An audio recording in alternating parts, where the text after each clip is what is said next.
Hi Valley family, Caroline again. I thought right now I could read you guys The Lorax by Dr. Seuss. This is a longer book, so buckle in. And it also has a really good meaning about conservation, everything like that.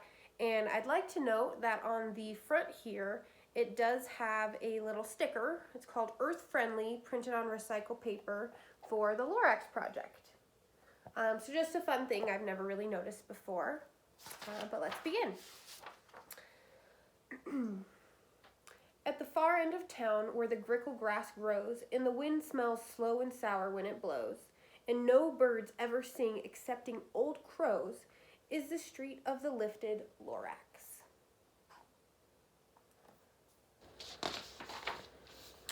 And deep in the grickle grass, some people say, if you look deep enough, you can still see today where the Lorax once stood, just as long as it could, before somebody lifted the Lorax away. What was the Lorax, and why was it there? And why was it lifted and taken somewhere? From the far end of town where the grickle grass grows. The old Onceler still lives here. Ask him. He knows.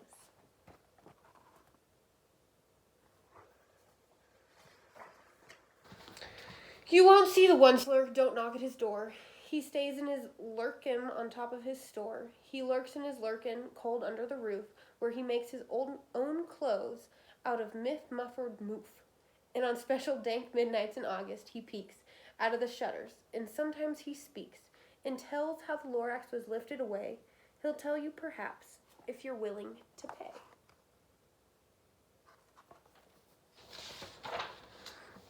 On the end of a rope, he lets down a tin pail, and you have to toss in 15 cents and a nail, and the shell of a great-great-great-grandfather snail.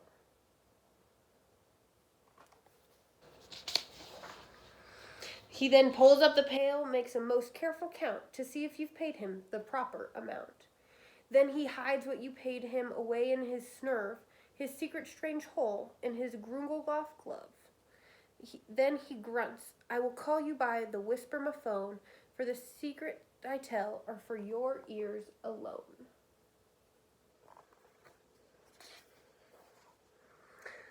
Slurp! Down slips the whisper my phone to your ear, and the old Onceler's whispers are not very clear, since they have to come down through a sneerly hose, and he sounds as if he's had smallish bees up his nose. Now I'll tell you, he says, with his tiny teeth sounding gray, how the Lorax got lifted and taken away. It all started way back, such a long, long time ago.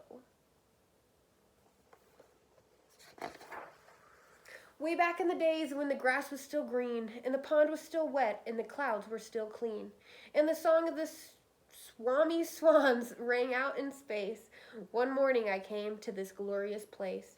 And I first saw the trees, the truffula trees, the bright-colored tufts at the truffula trees, mile after mile in the fresh morning breeze.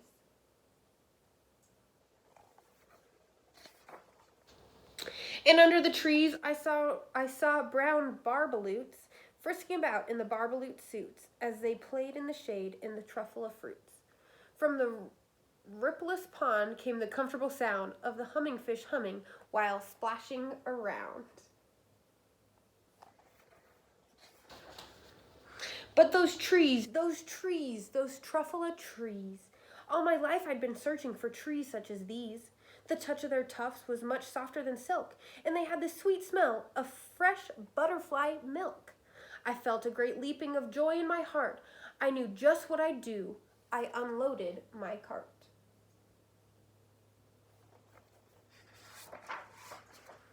In no time at all, I had built a small shop. Then I chopped down a truffula tree with one chop. And with a great skillful skill, and with great speedy speed, I took the soft tuft, and I knitted a feed.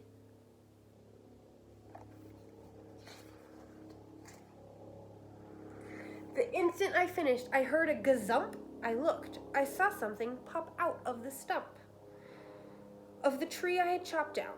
It was sort of a man. Describe him? That's hard. I don't know if I can. He was shortish and oldish and brownish and mossy, and he spoke with a voice that was sharpish and bossy.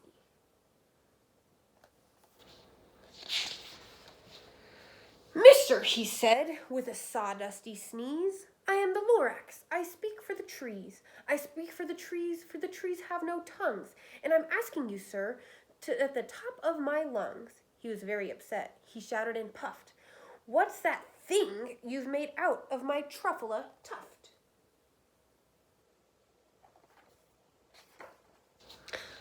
Look, Lorax, I said, there's no cause for alarm. I chopped just one tree. I'm doing no harm. I'm being quite useful. This thing is a thneed. A thneed is a fine something that all people need. It's a shirt, it's a sock, it's a glove, it's a hat. But it has other uses. Yes, far beyond that. You can use it for carpets, for pillows, for sheets, or curtains, or covers for bicycle seats. The Lorax said, Sir, you are crazy with greed. There is no one on earth that would need a thneed.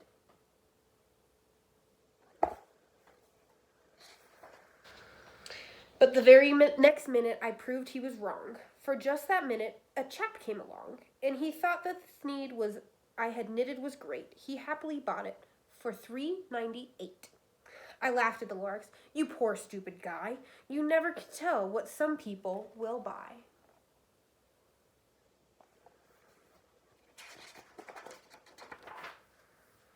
I repeat, cried the Lorax, I speak for the trees. I'm busy, I told him. Shut up, if you please. I rushed across the room and in no time at all built a radio phone. I put in a quick call. I called all my brothers, uncles, and aunts, and I said, Listen here, here's a wonderful chance for the whole Onceler family to get mighty rich. Get over here fast. Take the road to North Nitch. Turn left at Weaken Sharp, right at South Stitch.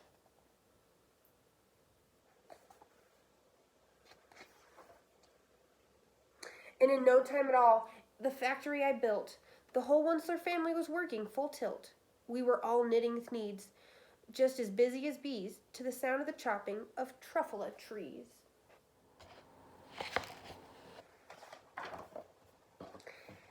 Then, oh baby, oh, how my business did grow. Now chopping one tree at a time was too slow.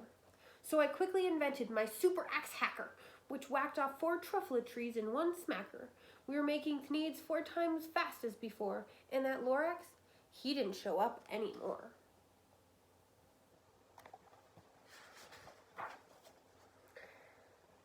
But next week he knocked on my new office door. He snapped, I'm the Lorax who speaks for the trees, which you seem to be chopping as fast as you please. But I'm also in charge of the brown barbaloos, who played in the shade of the barbaloo suits, and happily lived eating truffula fruits. Now, thanks to your hacking my trees to the ground, there's not enough truffula fruit to go around, and my poor barbaloos are all getting the crummies, because they have gas and no food in their tummies.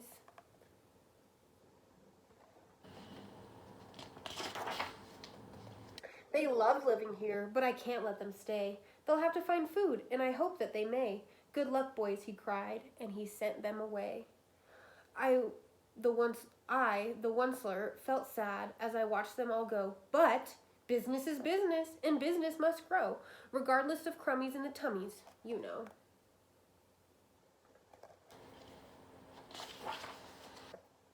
I meant no harm. I most truly did not. But I had to grow bigger, so bigger I got. I biggered my factory, I biggered my roads, I biggered my wagons, I biggered the loads. Of the thneeds I shipped out, I was shipping them forth, to the south, to the east, to the west, to the north. I went right on biggering, selling more thneeds, and I biggered my money, which everyone needs.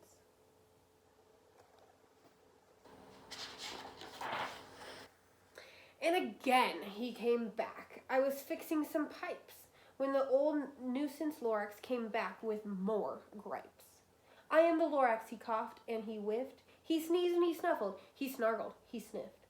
Onceler, he cried with a confunctious croak. Onceler, you're making such snoggless smoke. My poor swami swans, why they can't sing a note. No one can sing who has snog in his throat.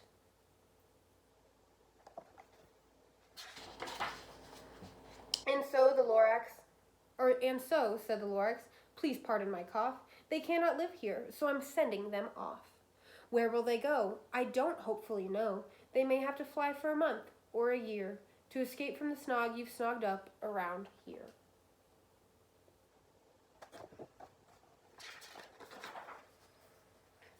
What's more, snapped the Lorax, his dander was up. Let me say a few words about the glippity glup. Your machinery chugs on day and night without stop, making glippity glup and so sloppity slop. And what do you do with this leftover goo? I'll show you.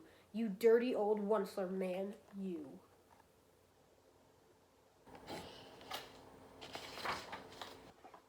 You're glumping the pond where the humming fish hummed. No more can they hum, for their gills are all gummed. So I'm sending them off. Oh, their future is dreary.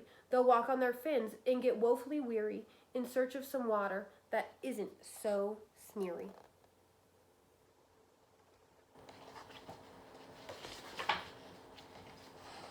And then I got mad. I got terribly mad. I yelled at the Lorax. Now listen here, Dad. All you do is yap yap and say bad, bad, bad, bad. Well, I have my rights, sir, and I'm telling you, I intend to go on doing just what I do. And for your information, you Lorax, I'm fingering and bingering and biggering and biggering and biggering, turning more truffle trees into needs, which everyone needs.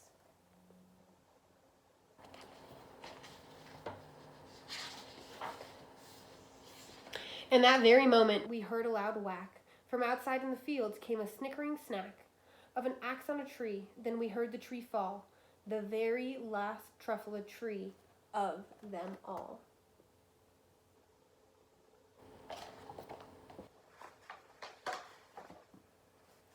No more trees, no more seeds, no more work to be done. So in no time, my uncles and aunts, everyone, all waved me goodbye. They jumped into my cars and drove away under the smoke-smothering stars. Now all that was left neath the bad-smelling sky was my big empty factory, the Lorax, and I.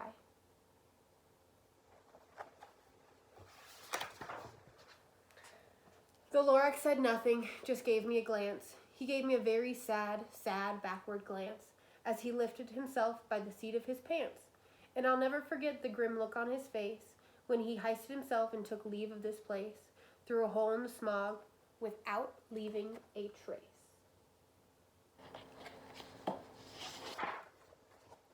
And all the Lorax left here in this mess was a small pile of rocks with one word, unless. Whatever that meant, well, I just couldn't guess. There was a long, long ago, but each day since that day, I've sat here and worried away. Through the years, while my building has fallen apart, I worried about with all of my heart.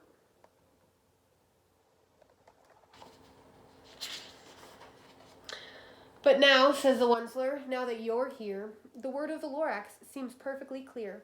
Unless someone like you cares a whole awful lot, nothing is going to get better. It's not.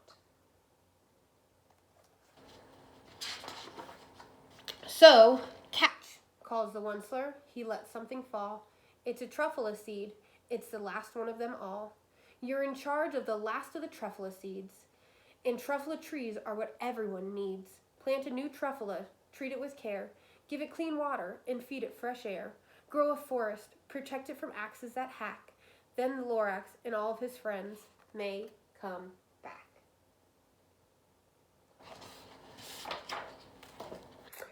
And that is the end of the Lorax. I hope you all enjoyed it and potentially inspired you to go out and plant your garden for springtime, grow some trees, maybe some fresh herbs you can cook with. That's it. Bye.